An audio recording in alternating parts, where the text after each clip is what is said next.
outcome of the game was not what any LSU fan wanted, but the fact that LSU was there made for a successful season, one that was better than what all of the I like exceeding expectations better than the word overachieving. So I'm gonna use that for now. The SEC championship experience is worth its weight in gold as far as I'm concerned. I reject the notion that LSU would have been better off to go 9-3 and have beaten Texas A&M and lost to Alabama, and thus Alabama would have been the rep in the game because it puts another loss on LSU's schedule. Brian Kelly said this yesterday. The last two games don't erase what was done in the 11 before that. So even if you go and lose, I think the experience is invaluable. It's not quite what the NBA is, where the long-standing theory is you have to lose before you can win. It's not always true, but in the NBA, it's true way, way more often. It's true about 90% of the time, I would say. It's not quite that cut and dried because you turn over people much more in college football than you do in professional basketball, but I still think that the experience is worth it. The number of LSU fans that went was far below what I had anticipated, and I think the A&M loss took some of the edge off of that.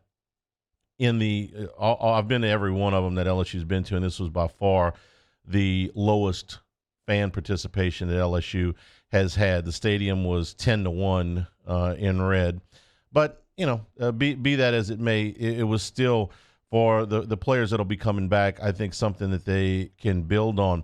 How about if I had said during the pregame or sat up here last week and said, I think that LSU is going to put up 550 yards of total offense on Georgia. Huh. Did Georgia's first team miss the bus? No. If I would have told you they were going to throw for 500 yards, well, wouldn't have believed that either.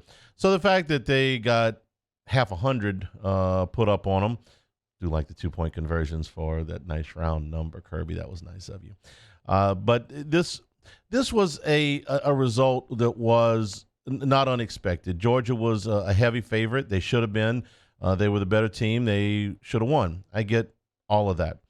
But some of the things that happened during the game were eye-opening for me, and some of them in a good way, and some of them in a bad way. So let's start with the good. I'm a positive person, right?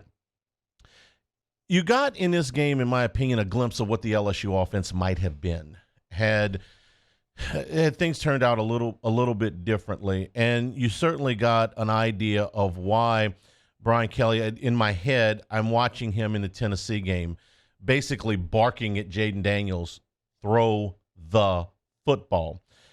And you saw why. It was not a hard read if you went out and watched some of the preseason practices. LSU's most talented players on the offensive side were on the outside. They were the wide receivers. And putting the ball in their hands, LSU was stacked at wide receiver. They were not stacked at running back, as nicely as I can put it. And that's why it became so important that they get the ball in the hands of those playmakers. And sometimes Daniels did it, and sometimes he didn't. That was the euphoria and the frustration. Make no mistake, this is not saying that LSU would have gotten where they got to without Jaden Daniels' running ability, and with some of the things he did in the Alabama game, in the Ole Miss game, that really were difference-making things. The frustration came from the fact that Daniels is every bit capable of putting up games like this. He has the arm strength. He has the size. He has the experience level. What he lacked maybe in confidence at times to put the ball up was really all that was lacking, and that came from a good base, which was to not turn the football over, but at times LSU was a little bit too cautious throwing the football down the field. So you got a glimpse of why Brian Kelly was pushing that narrative so hard, and what LSU could do once they started getting the ball to those guys. And they spread it around. There were a lot of them. It wasn't just one guy. There were multiple guys that could hurt a defense down the field. And you had to attack this Georgia team vertically because you can't run the football on them at all. So that was a good and a bad thing. It was good to say, hey, look, here's where the potential is. The bad thing is they didn't always take advantage of it. On the defensive side of the ball, I think that LSU, more than anything, simply got tired. They got worn down. And for the most part of the season, I would say for probably 2/3 to 3/4 of the season, maybe even all the way to the last two games, LSU looked like they were the better conditioned football team in just about all of those games. In the fourth quarters, going back to the Florida State game, the Alabama game, the Ole Miss game, the Mississippi State game, the Auburn game, every one of the Florida game, every one of those games, LSU had to make plays in the fourth quarter, and every time it seemed like they were up to the task. They got worn down because they simply did not have the type of depth that you need. There was a play in the first quarter, this was probably on the second drive, where Georgia ran 4 fresh linemen out. And I turned to Jacob Hester, who was sitting next to me. I said, LSU doesn't have that many guys to put out ever. There's no time in the game that LSU can run 4 fresh defensive linemen out there. So I decided to go back and chart it yesterday. So here's what, and I might have missed one or two, but here's the numbers that I came up with. LSU's 4 starters on the defensive line, all of them played at least 53 of 73 snaps. None of the Georgia starting defensive linemen played more than 42 out of the 72. Now, as bad as 53 out of 73 sounds to 42 out of 72, and it's 11 snaps on basically on the same amount, one more snap for Georgia than for LSU, know that Mekhi Wingo played 71 out of 73 snaps on Saturday. I mean, that's for an interior defensive lineman against a physical team like Georgia. B.J. Ojulari played every play. He didn't sit out a single play. So if you're looking at 50% of LSU's defensive line on Saturday played the whole game, essentially the whole game. And none of Georgia's players played more than 55% of the snaps. That's what you need to know about where you are and where you want to go. When LSU's had their best teams, their best defensive teams, they've been able to rotate fresh linemen in. And that simply wasn't available to them. They didn't have enough players. It's all there is to it. And even a fantastically conditioned team like LSU was this year, eventually you will get worn down. So that's what I believe happened defensively. I don't think that it had anything to do with schematics. I think Matt House had a fantastic year. And, you look at it and say, oh, you have a fantastic day on Saturday. They put 50 points up. I don't put that on the defensive coordinator.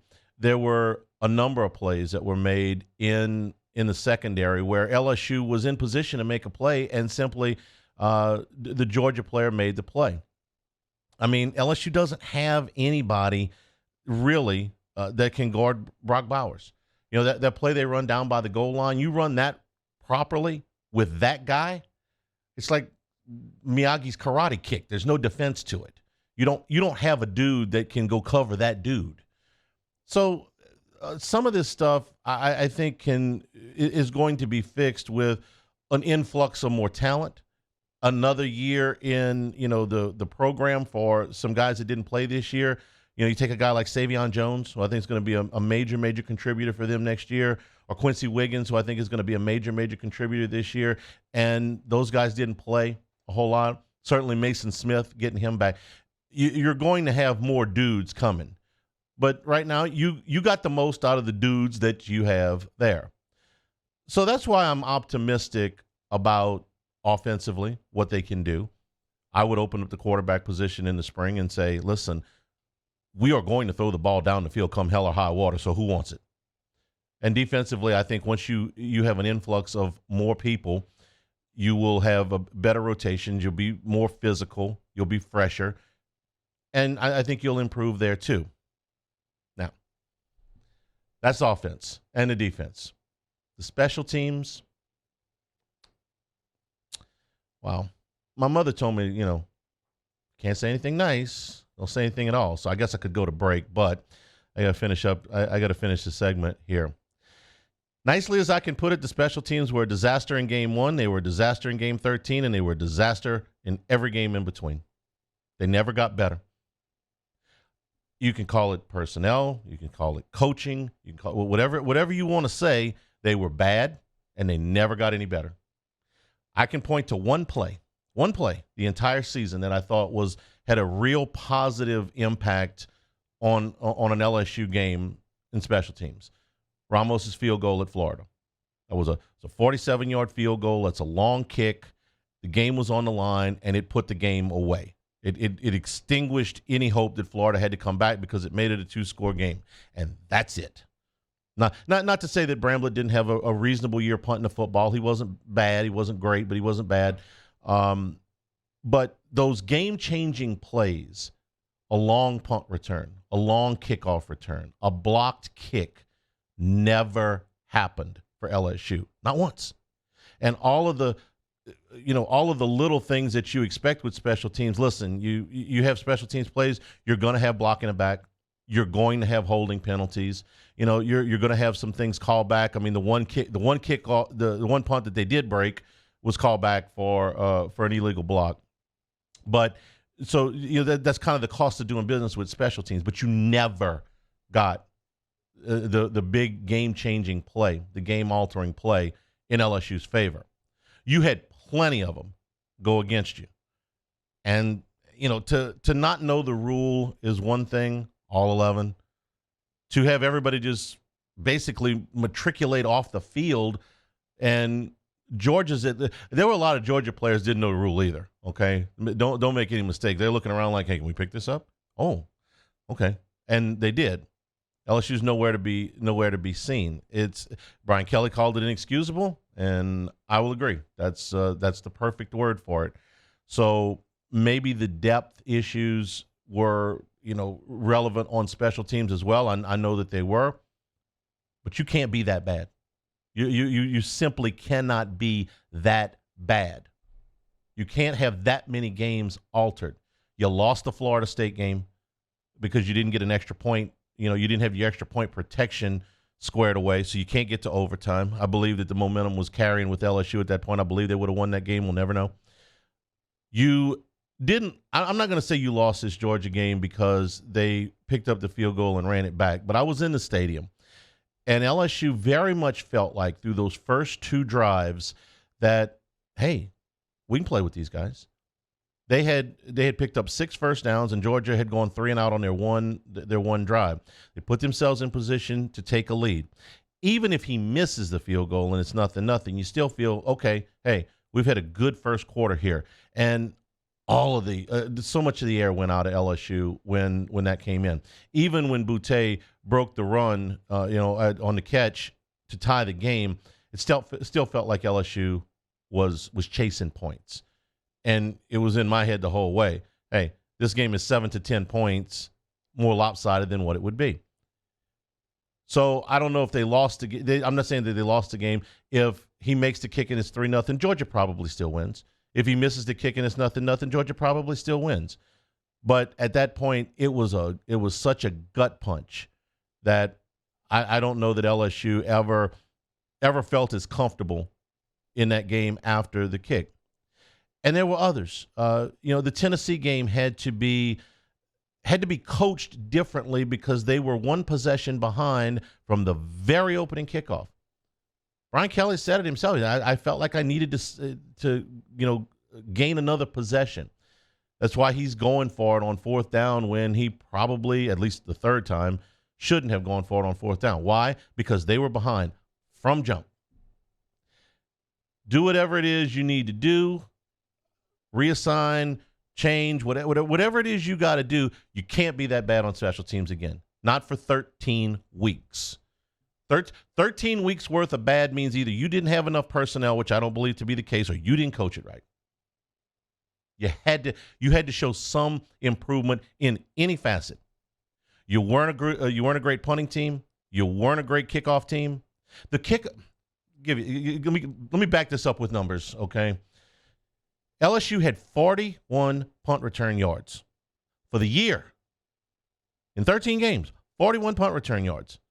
Their opponents had triple that. LSU averaged 19 yards per kickoff return. If you feel like the average kickoff that is not a touchback that's brought out is fielded somewhere right around the goal line, then not only did you start behind what would be a touchback by 6 yards, you're behind the NFL number. You're behind a touchback number by a yard. It adds up, you know. How many change of possessions do you have where you're constantly losing field position? Bill Parcells said it a million times. He said every 100 yards worth of field position is worth 7 points. It doesn't always work out exactly like that way, but his point is, hey, listen, these field position statistics matter. Hidden yards, whatever you want to call them. LSU was behind. It was literally like they started every game behind by 6 to 15 yards. And does that matter? Yes. Hell yes, it matters. Got to get that fixed. However, Brian Kelly decides to get that fixed, they will go through the film in the offseason and look at their special teams and say, we did not, for all the good that they did, and they did a ton of good. The offense got better. The defense got better. They mixed and matched personnel. They made do in some places where they didn't have a whole lot of depth, and they got to the SEC championship game. They won the Western Division. It was a hell of an accomplishment. But they will look at those special teams, and they will go, we did not do a good job here.